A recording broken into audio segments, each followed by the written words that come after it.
to Convo Fango. Today we are joined by Chris Dudley, musician, composer, all-around cool dude, and music maker. There we go. That's very official. I like it. That was just off the cuff right there. Was that okay? No, you're very pro at this. Thank I you. appreciate that. Yeah. I should get paid to do it or something. I don't know. Yeah, it should be like a job or something. Like for a publication that just focuses on horror stuff. I don't know. Ideally, I don't know. If you know of anybody, let me know. I'll see if I can think of one. So welcome. Thank you for coming to hang out with us today. Yeah. Thank you for being willing to do it. I appreciate it. So I don't even know where to start because I'm like, my brain is like so excited about so many different things. But so Me too. Yeah. yeah. I'll start anywhere. Perfect. You joined Under Oath in 2000. That's pretty cool. Yes. Yeah. It's like end of 99, early 2000 ish. Just in high school playing with friends. And I didn't really think at the time it was any sort of a commitment. I just had a friends. They're like, "Hey, you want to play in a band?" I was like, "Yeah, sure." And then that was like 21 years ago. So yeah, it's wild. A little bit of a commitment. It's just a 21-year commitment. No big I deal. know that now. Yeah. You thought you were just going to show up to practice like once a week for like 2 months or something. That's what it was for a while. And then it turned into a thing, which I'm thankful for. But it's wild. I mean, the idea, it's one of those things where I feel like there's so many things in your life where when you look back on them, you realize like how profound like a small moment can be like that, where it's like, it was just my friend in high school. It's like, "Hey, you want to play in a band?" I was like, "Yeah, sure." And like, if I would have been having a bad day and I was like, "Yeah, I don't think I want to," what would my life had turned out to be like? And I don't know, that stuff's cool. I love that. Yeah, it's weird to think of it when in the terms that you just put it as, like, I will go into weird, like, existential rabbit holes when I do that, and then I'm like, "Okay, let's pull it back. Let's pull it Oh back." yeah. Oh yeah. Yeah. That's me. I have those discussions all the time where it's like, well, if I wouldn't have met this person, then I wouldn't, because I always trace it all back to that decision. Because like, if it were not for that, I would not have the friends I have now. I would not have my wife. I would not have my kids. Like, I would not have this career. So I'm just like, what would I have been doing? Just like being a trucker or something, probably. It's like the butterfly effect, you think about that Oh yeah. one moment and you're like, "What if I wasn't standing right in that spot, right at that place and time when he came up and was like, 'Hey, do you wanna be in the band?'" Or if, like you said, you're having a bad day and you're like, "Nah, I'm not really that into it." Yeah, I find that I just have to not dive too far into those thought holes, because then I'll just spiral and I won't get anything done. So Exactly. yeah. And then it's like So shows here the we are. clock Yeah. 2 hours later and you're just staring at the wall. No, I get you. I feel that. But I appreciate that you have an appreciation for it. And we're all really glad that you said yes to that as well. Oh me too. It's honestly the best thing ever. I mean, the fact that I can make a living just writing music is it's crazy. And I never lose sight of the fact that it's like insane and not normal. And I'm just super thankful for it. It's nuts. Awesome. Yeah. So you don't only just make music with your band, you also compose music for video games and movies. How do you like Yes. that? I love it. Like it's honestly it's been my dream to score film for really like ever. Like, growing up, I always, just had a love for film music, and it's just a love for film in general. And back in 2000, I think it was 2007, went and saw Sunshine, Danny Boyle's film, opening night. And it was, when I walked out of that, I was like, that I want to do that. Cause I knew that, John Murphy had come from a rock background. And I actually went and saw it on an off date of tour, and it just blew my brain open. And I was like, I want to do that one day. And it took a long time, but now I'm doing it. Doing it. Again, it's just another crazy thing where I'm like, I can't believe that that's like a thing that I get to do. And super thankful for it. But it's amazing. Very cool. So how does the process, or I don't know if it's very different for you or if there's some surprising similarities, but the process between writing music with the band versus writing music for a video game or a short film versus a feature, like do you have kind of a different process for each of those things? Or are they more similar than I would think? I think that the big difference would be between doing anything on my own, whether that be a feature or a short or a video game or whatever, versus writing with the band. Because, we're very democratic when it comes to writing Mhm. stuff for the band. And, it's very like, check your ego, and, nobody's part matters. It's the song that matters. And, you're in this collaborative process with these other guys. But yeah, and that's all that I had done forever until, I got into doing film. And that it's a little daunting in doing film for me, because the buck stops with me, where it's like I have an idea and then I have to, you know, bring that idea to fruition, and then I don't have these other people to bounce ideas off of. It's literally just like me in my space, like just coming up with stuff. So the process it's completely different. It's not about, when I'm doing film, it's not about, okay, I want to just sit down and write a super cool thing. It's, I have this scene, or I have this character, or I have this, general mood that I have to set. How can I do that? As opposed to if I'm writing with the band, it's just like, hey, what do we feel like doing? Like, do we want to do something slow? Do we want to do something fast? Like it's more wide open. But I think that in general, it's good for artists to have that, like, uh those limits put on Mhm. us. Like I like the idea of, when I do a film, like the film I'm working on now, like we had made the decision, before we even started, we're like, it's not, not going to be electronic. It's going to be mostly guitar based. It's going to be, we had these limits that we set from the get go, and those are honestly really freeing, because then I'm not sitting here with like 100 ideas and 100 different instruments and 100 different directions. It's like, no, now I know I have to write something guitar based that feels like this. Okay, now I can do that. Where, as opposed to, with the band, it's just like, well, what do we want to do? It's that, what is that, like the paralysis of like endless choices kind of thing? It's like it's Analysis. Yeah. correct. Yeah, it's like too much to choose from, where it's like I don't even know where to start. So at least if it's like, let's do something guitar driven, you're like, cool, you're giving me a direction, I can run in that direction Yes. now. Yeah. And Nice. that's great to have.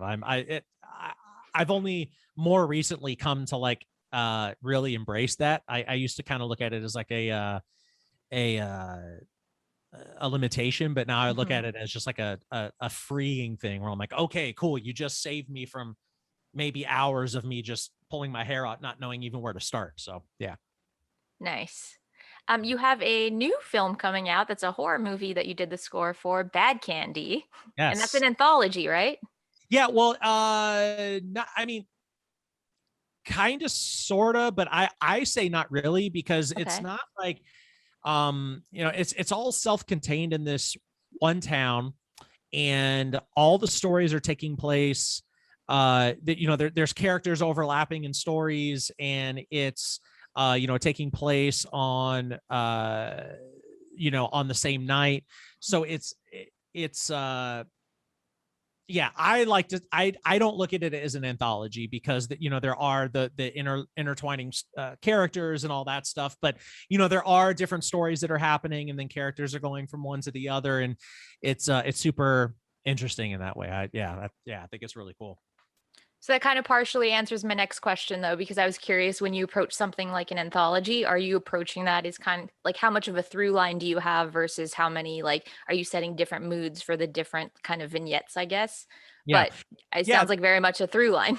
Yeah, and well, what's funny is with this, it was a little of both. Like there was some leeway to be able to um inject some different flavors in, different parts of the story. There's like, there's a through line of this little girl, and for her sections and for her character, I really wanted to kind of lean in a more like whimsical, like, Danny Elfman ish, like more uh fantasy type Mhm. sound. But then there's other ones where it's like just, it's just brutal gore, and very intense. So I got to get a lot grittier with those moments. And I'm super thankful that the movie does kind of go in all these different directions, because as a composer, it allowed me to just kind of go nuts in a lot of different directions. Like, yeah, it was awesome.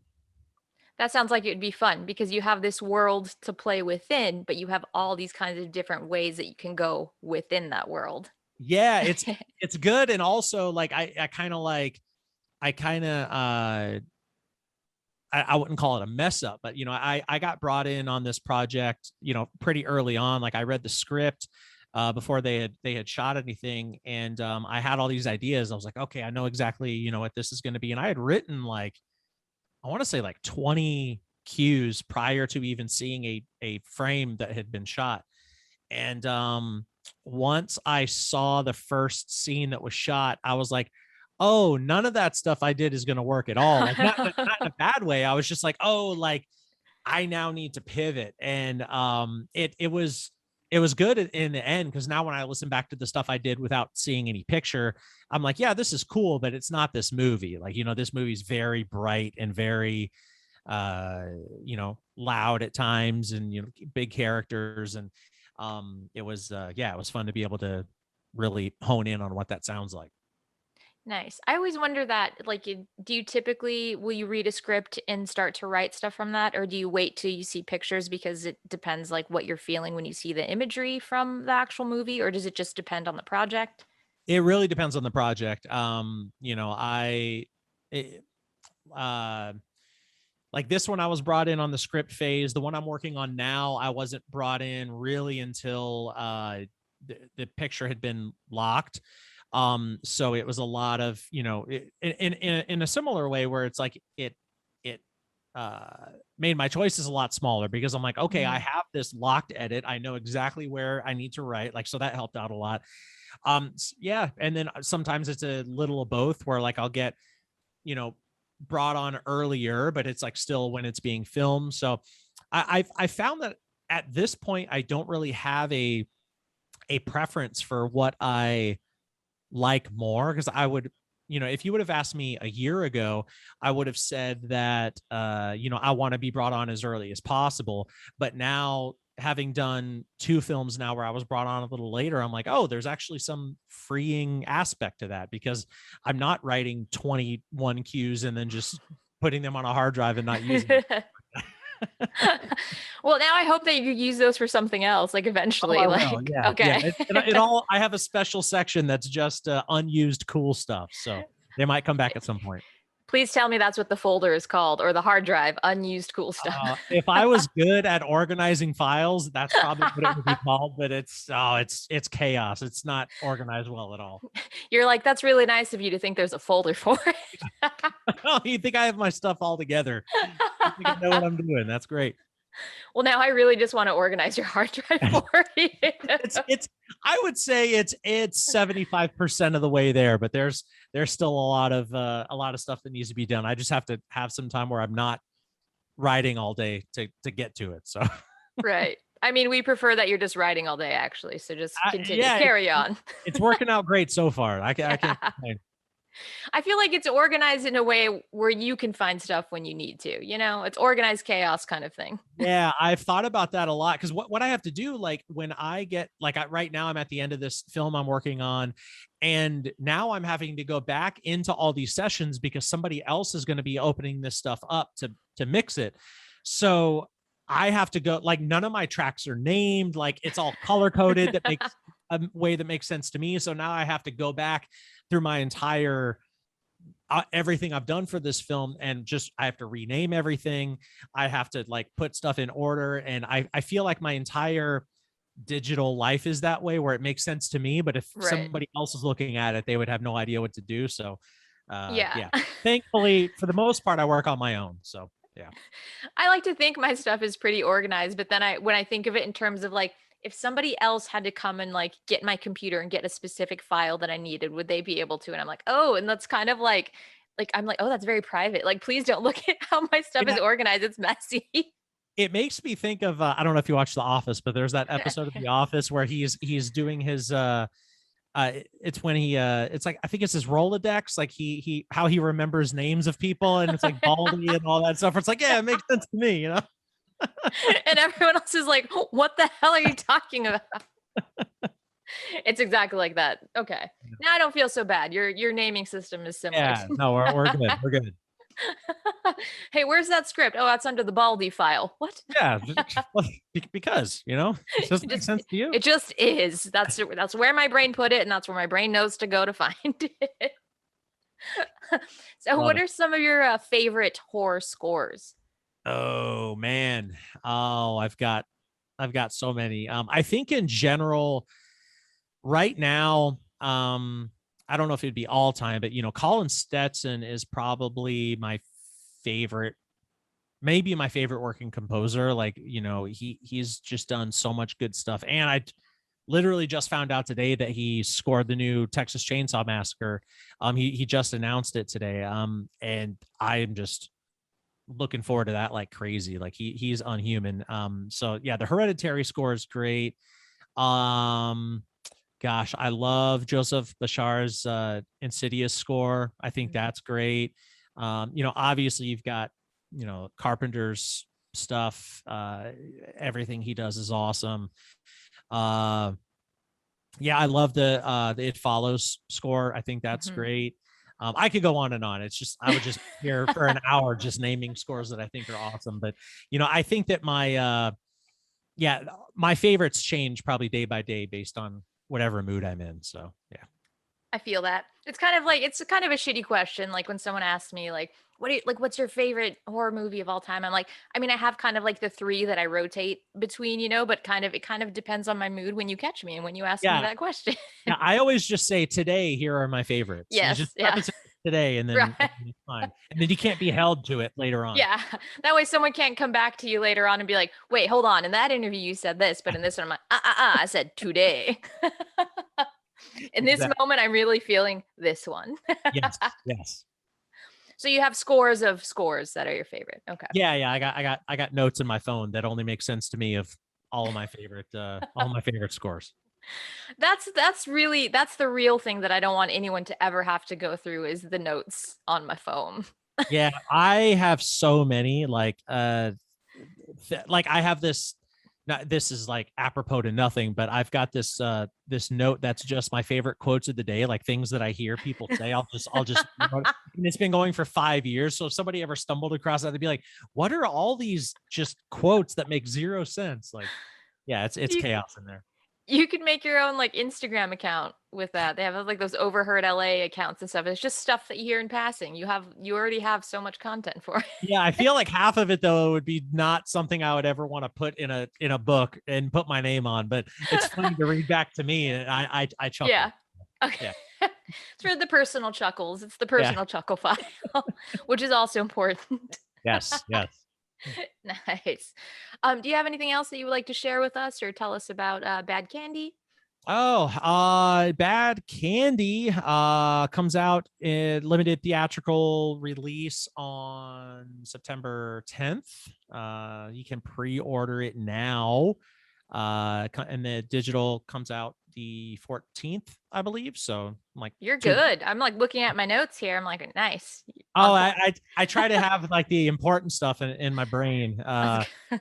And yeah, and it's a lot of fun. And if people want to keep up with what I do, I'm easy to find on all the social medias. So yeah, just yeah, good times all around. What's your social media handle? Chris under oath everywhere. No spaces, no anything crazy. Chris under oath everywhere knows for that. Does that all fit in It's one? super long, but if you just type it in yeah, phonetically it works great. It's so catchy though, Chris under oath on all the socials. Yes. And Bad Candy September 10th, and then on demand September 14th, and on Blu-ray October 12th also.